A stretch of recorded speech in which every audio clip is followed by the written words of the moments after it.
Hi children, let's see the rules for writing the formulas of coordination compounds. So there are totally 7 rules is there.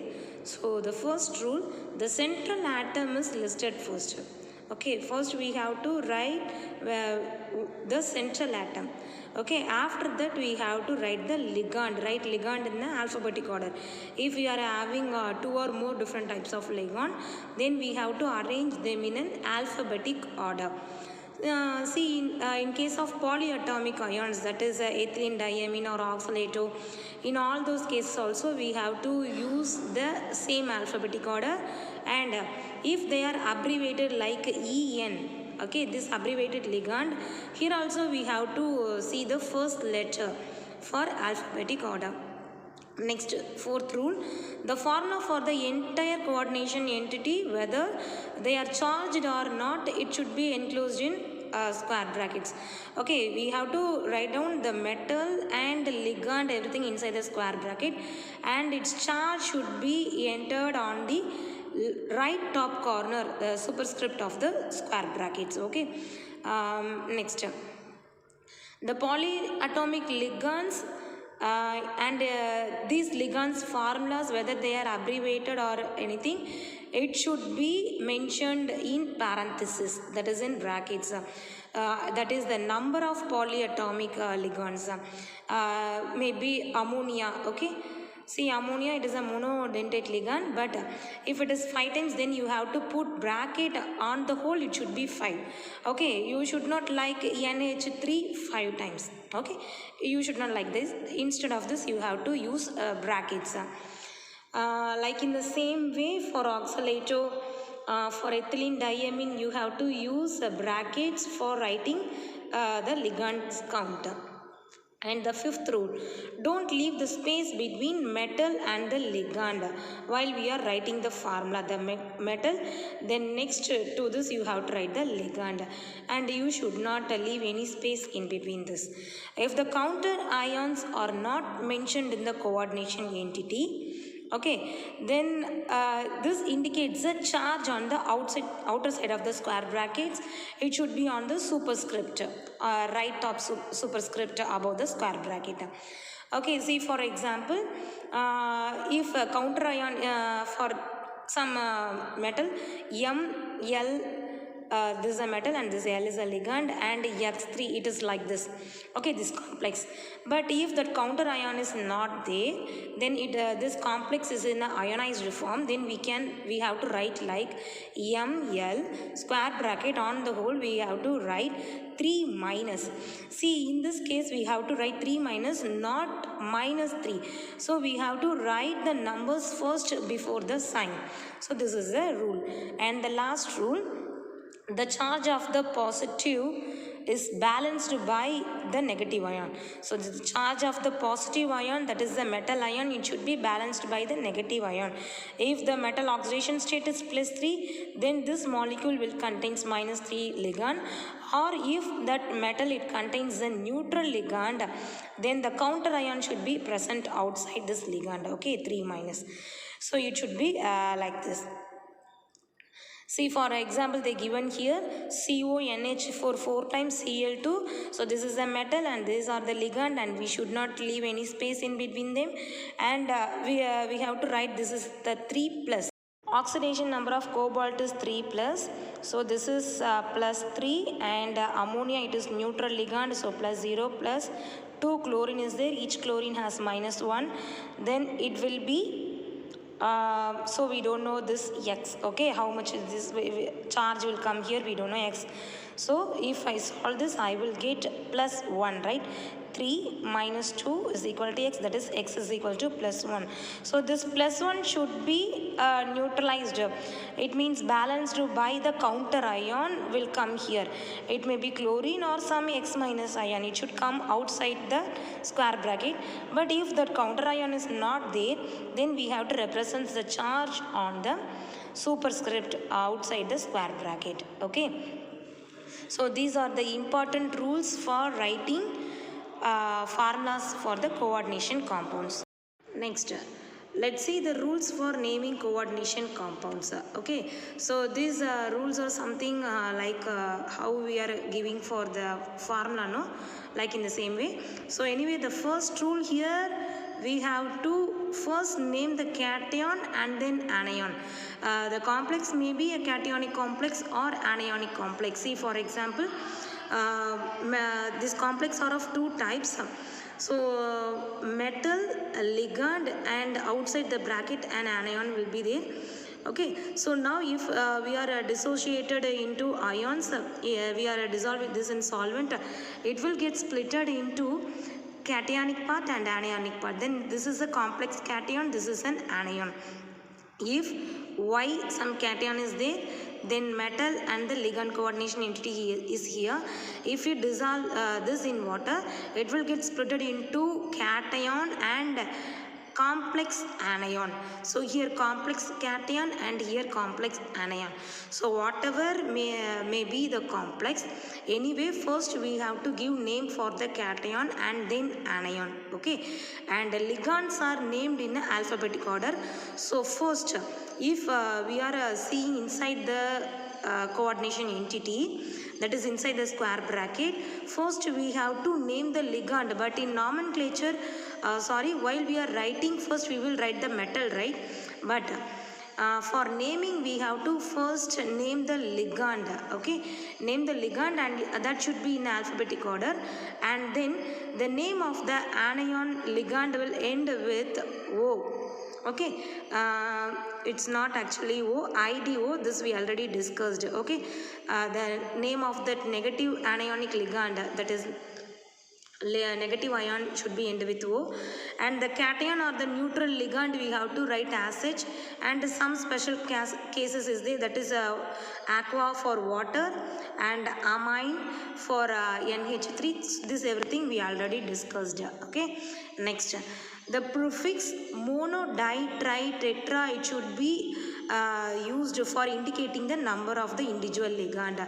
See, for example, Ml 4 times is there, then here we have to use tetra because it is 4. Okay, we have to use the Greek word one. If it is a 1, then you have to use monochloro or dichlorido, trichlorido, like that. So tetra. So we have to use these Greek words to say, to indicate the number of individual ligands. Okay, and when the name of the ligand it includes the numerical prefix, then the terms bis tris are to be used here. Okay, for example, here nickel chloride and pH3 is it. This is nothing but triphenyl phosphine. See, in this case, pH3, it is 3 times in that phosphine molecules, that is each phosphorus is bonded with 3 phenyl group. Okay, that is one phosphorus is bonded with 3 phenyl group. So triphenyl group is there because we are already using some Greek word. In front of this, we should not use ditriphenyl phosphine because it is 2 times is there, no? So we should not use ditriphenyl phosphine. So if an Greek word is already there, then we have to give some special prefix, that is bis, tris, tetrakis, etc. Okay, so if it is 2 times present, then you have to use the word bis. 3 times tris. If it is present in 4 times, then you have to use the word tetrakis. Okay. Okay. So now the name of this compound is, we have to give name for the ligands. So this is the metal and the remaining thing is the ligand. Here 2 types of ligand is there. One is chlorine and another one is triphenyl phosphine. So according to the alphabetic order, C will come first, chlorine, and then triphenyl phosphine, T will come later. So first we have to give name for chlorine. How many times it is there? 2 times. So we have to write dichlorido because it is an anion, anionic ligand. So you have to use IDO at the end, dichlorido, and this is bis. For this 2 we are using bis, triphenyl phosphine, and nickel. We have to calculate the oxidation state for nickel here. So I don't know this value, I am taking this as X plus 2 into 2 chlorine is there, 2 into minus 1. Each chlorine oxidation number is minus 1 plus 2 into triphenyl phosphine is 2 times here and it is a neutral ligand, so I am taking it as 0. On the whole there is no charge, so this is equal to 0. Now solve this, you will get x minus 2 is equal to 0, then x equal to 2. So what will be the oxidation state of nickel here? That is plus 2. This should be right inside the square bracket. So the oxidation state of the metal is represented by Roman numerals in brackets, okay, or in parenthesis. If the complex ion is an anion, then the metal name will ends with 8. Okay, so here it is a neutral complex, so no need. If it is an anionic complex, see for example K4FeCN6. Okay, so here if I separated, what will happen? If I dissolve in water, it will get splitted into 4K plus ion and FeCN6 4 minus ion. Okay, so now calculate the oxidation number for ion here.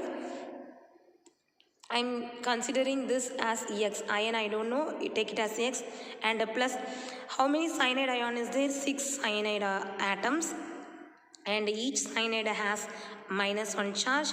On the whole, what will be the charges raised here? 4 minus. Okay, so now solve this. X minus 6 is equal to minus 4, then x is equal to 2. Now what will be the name of this complex? So here the oxidation number for iron is plus 2. So whatever complex is given to you, first you find out the oxidation number, okay, then give naming for that compound. So potassium, so this is an cationic part, this is an anionic part. So now the complex is in anionic part. Okay, so first we have to give name for cation. So write potassium as such, potassium, and next we have to give name for the ligand, right? First what is the ligand? Is there cyanido. Cyanido, how much time it is there? 6 times. So we have to use the word hexa. Hexa, cyanido. What will be this ion? If it is in a cationic part, then you have to write ion 2 or ion 3. But this complex is in an anionic part. This metal is present in anionic part. So you have to give ferrate. The name should be end with ATE, ferrate 2. Okay, so this is the name of this complex, potassium hexacyanoferrate 2. Let's see a few examples for the nomenclature of coordination compounds. So before going to give the naming for any compound, you have to find out the oxidation number of the metal.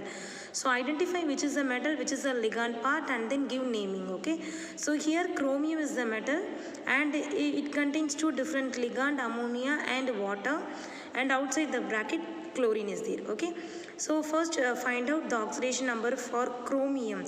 So if we don't know about the chromium, then you take it as X. How many chromium is there? Only 1 chromium, so it is take it as X plus. Next ammonia, how many ammonia molecule is there? 3. So 3 into what will be the oxidation state for ammonia? Since ammonia is a neutral ligand, so we are taking it as 0. Okay, and plus 3 into 3, water is a 3 into what will be the oxidation state for water? It is also a neutral ligand, so we are taking this as 0. Okay, plus outside the square bracket you have to calculate, consider everything inside the bracket, outside the bracket you have to count all the atoms and ions in that particular compound. So here 3 chlorine is there, 3 into minus 1, for each chlorine it is minus 1 is equal to 0. Okay, now solve this. X plus 0, this also will be 0, minus 3 into minus 1 will be minus 3 is equal to 0. Then what will be the x value? X equal to 3. Okay, now the oxidation state for chromium is plus 3. So now we have to give naming for this compound. Okay, we know what is the first rule. We have to give name for the ligand, that is also in the alphabetical order. So here aqua, amine, two atom is there. So amine both has the first letter AA, aqua, amine. Okay, so then you consider the second letter for amine AM and aqua AQ. So which will come first? Definitely amine, right? So write amine. How many times it is there? 3 times. So we have to write triamine. You have to use double M here. Triamine. What will be the next ligand? That is aqua. How many times it is there? 3 times. Triaqua. And what will be the metal? It is chromium. It is because it is an positive complex, cationic complex. Then you have to write the name of the metal as such, chromium. What will be the oxidation state of chromium? That is +3. That you have to mention in Roman numerals inside the square bracket. And what about the next ion? That is the chloride ion, which is present outside the square bracket. Anionic part, that is chloride. You have to write the name for chlorine as such. Here you don't use tri and all, because whichever it is inside the coordination entity, you have to use the Greek word tri, tetra, di, etc. Okay, so now next see one more example. Second example, CO, ethylene diamine 3 times and twice SO4 3 times. Okay, so here once again we are going to calculate the oxidation number of cobalt metal. I am taking this as X, and you have to see outside the square bracket they given 2. It means this 2 is common for both metal and ligand. Okay, so how many times that metal is present? You have to multiply this with 2. Okay, so 2 times metal is there. So I'm just considering this cobalt as 2x, because here they given 2. And coming to ethylene diamine, plus how many times it is there? 3 times. 3 into what about the oxidation state of ethylene diamine? It is 0. Okay, because it is a neutral ligand. And how many times it is present? 2 times. So you have to multiply this with 2. Plus what about this sulfur? It is 3 times sulfate is there. And what will be the oxidation state of SO4? That is -2. On the whole, this is 0. Okay, now solve this. 2x, this whole term will become 0. -6 is equal to 0. So I got x is equal to 3. So now what will be the oxidation state for cobalt? It is +3. Now I find out the oxidation state. Now I am going to give naming for them. First I am taking the ligand. So here ethane 1,2-diamine is there. Because already in the name di Greek letter is there, so I am using for 3 I am using tris. Okay, so the name of this compound is tris. And what is the name of this? Ethane 1,2-diamine. Here you have to use only 1 M. Okay, only for NH3 you have to use 2 times amine. Okay, ethane 1,2-diamine, close this bracket. You mention the ligand. Next, you see about the cobalt. It is a cationic complex, so no need to worry. If it is an anion, you have to add 8 at the last. So cobalt, don't leave any space in between them. Write as such cobalt 3. Mention the oxidation inside the square bracket. Sulfate. So this is the name of this complex. Okay, next see one more example.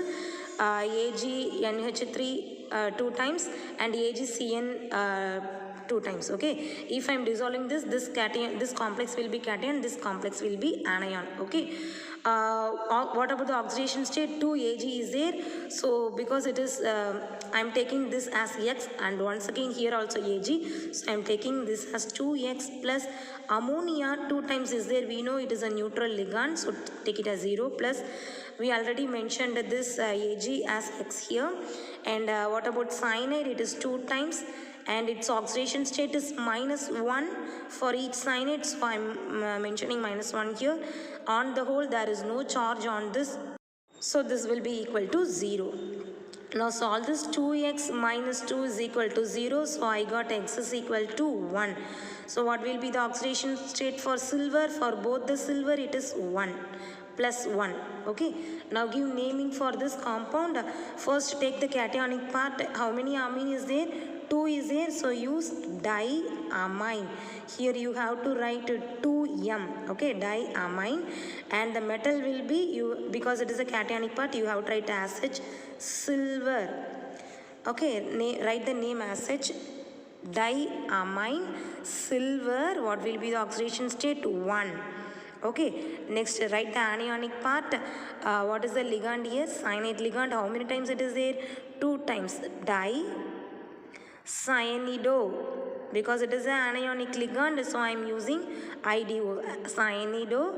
And here silver, this is in an anionic complex, right? So for anionic complex we have to use the suffix ate. So we can't write silverate. Okay, you have to write like argentate. Argentate 1. So this is the name for this complex. I hope you all understood the nomenclature. Thank you, children.